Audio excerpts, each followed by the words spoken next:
রথ ভাবে আমি দেব, রথ ভাবে আমি, মূর্তি ভাবে আমি দেব, হাসে অন্তরজামি। বাইরে বৃষ্টি পড়ছে, পাতে গরম গরম খিচুড়ি, আর হাতে পাঁপড় ভাজা। নমস্কার, আজ রথযাত্রা। বাঙালির 12 মাসে 13 পার্বণের আজ একটি অত্যন্ত পবিত্র দিন। প্রভু জগন্নাথ তার সকল ভক্তবৃন্দের সঙ্গে সাক্ষাতের তরে মন্দির গর্ভ থেকে রথে চড়ে রাজপথে আসেন। হিন্দু শাস্ত্রে রথযাত্রার দিনটিকে অত্যন্ত পবিত্রতার সঙ্গে পালন করা হয়। এই রথযাত্রার পূর্ণতিথিতেই ঢাকে বাদ্যি পড়ে যায়। বাঙালি সুপ্তমনে দিন গুনতে থাকে তাদের ঘরের মেয়ের আগমনের তরে। জগন্নাথ শব্দের ব্যুৎপত্তিগত অর্থ হল ব্রহ্মাণ্ডের আশ্রয়দানকারী এক চলমান প্রভু। মনে করা হয় রথযাত্রার 15 দিন আগে মর্ত্যলোকে আবির্ভূত হয়েছিলেন জগন্নাথ দেব। জ্যৈষ্ঠ মাসের পূর্ণিমা তিথিতে যজ্ঞ করেছিলেন মনু ঋষি, আর সেই যজ্ঞের ফল হিসাবেই ধরায় অবতীর্ণ হন জগতের নাথ। রথযাত্রার সঙ্গে শ্রীক্ষেত্রের নাম অঙ্গাঙ্গিকভাবে জড়িত। প্রসঙ্গক্রমে আসে 56 পদের ভোগ ও তার মাহাত্ম্যের কথা। কিন্তু জানেন কি, জগন্নাথ প্রভুকে কেন এই 56 পদেরই ভোগ নিবেদন করা হয়? প্রভু জগন্নাথের এই 56 পদের ভোগের পেছনে রয়েছে এক অতীব সুন্দর কাহিনী। আমরা সকলেই জানি, ছোট্ট লীলাধারী অন্ধকার কারাগারে মা দেবকীর কোলে জন্ম নিলেও বেড়ে ওঠার কোল হিসাবে চয়ন করে নেন মা যশোদাকে, আর বেড়ে ওঠার ক্ষেত্র হয় গোকুল। মা যশোদা তার নয়নমণিকে দিনে 8 বার ভোজন করাতেন, কিন্তু একদিন ইন্দ্রদেবের রোষ পড়ল সমগ্র গোকুলের ওপর, যার ফলে শুরু হলো মুষলধারে বৃষ্টি। একে একে সহায় সম্বল যা কিছু ছিল সবই ভাসমান হলো সেই বৃষ্টির জলে। ছোট্ট ননিচোরা এইরূপ পরিস্থিতিতে তার ছোট্ট কড়ি আঙুলে তুলে নিলেন গোবর্ধন পর্বতকে, আর তার তলায় আশ্রয় দিলেন সমগ্র গোকুলবাসীদের।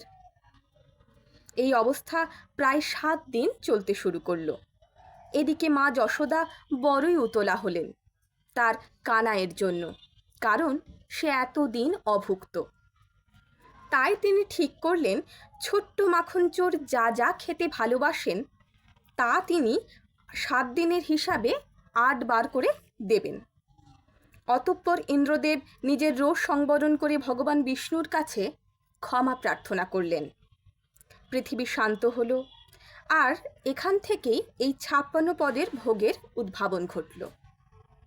তবে বলা হয়, শ্রী বিষ্ণু একবার মর্তে এসে 4 ধাম পরিভ্রমণ করেছিলেন, যেমন বদ্রীনাথ ধাম, দ্বারকা ধাম, পুরী এবং রামেশ্বরম।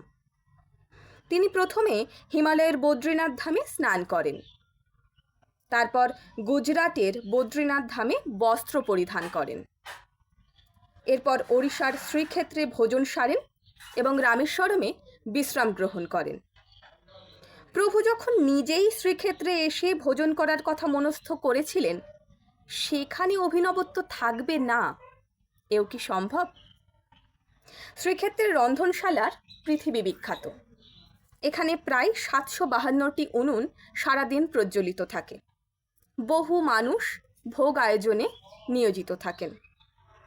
এখানে একসঙ্গে 7টি হাঁড়ি বসে, আর আশ্চর্যের কথা হলো সবার ওপরের হাঁড়ির ভোগটি সবার আগে সমাপ্ত হয়।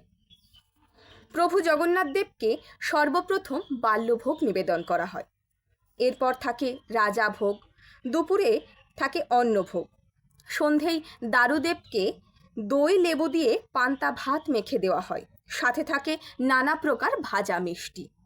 এরপর রাত 11টার সময় ভাজা মিষ্টি ও ক্ষীর দেওয়া হয় প্রভুকে। এরপর মধ্যরাতে ডাবের জল খেয়ে শয়নে যান প্রভু জগন্নাথ। প্রভু জগন্নাথের এই ভোগের 56 ভোগের তালিকায় আছে নারকেল কোড়া থেকে মুড়ি, নানা রকমের মিষ্টি, দই, কলা, কণিকা ভোগ, খিচুড়ি, নানা প্রকার পিঠে এবং আরও অনেক কিছু। প্রভু জগন্নাথের এই ভোগ বহু নিরন্ন মানুষের ক্ষুধা নিবারণে আজও প্রচেষ্টায় চালিয়ে আসছে। প্রভু জগন্নাথ তার শ্রীক্ষেত্রে আজও লীলা প্রচলন করে আসছেন। সকলকে জানাবো শুভ রথযাত্রার অনেক অনেক শুভেচ্ছা। সকলে ভালো থাকবেন, সুস্থ থাকবেন।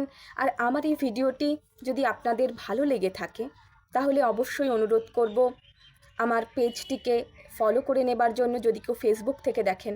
আর যদি কেউ ইউটিউব থেকে দেখেন তাহলে আমার সেদিনের দৈবধ্বনিকে লাইক, শেয়ার এবং ফলো করে নিতে অনুরোধ করব। সকলে ভালো থাকবেন, সুস্থ থাকবেন। জীবনের প্রতিটি দিন আপনাদের সকলের খুব ভালো কাটুক, এটাই প্রার্থনা করব। আর পরিশেষে বলবো, জয় জগন্নাথ।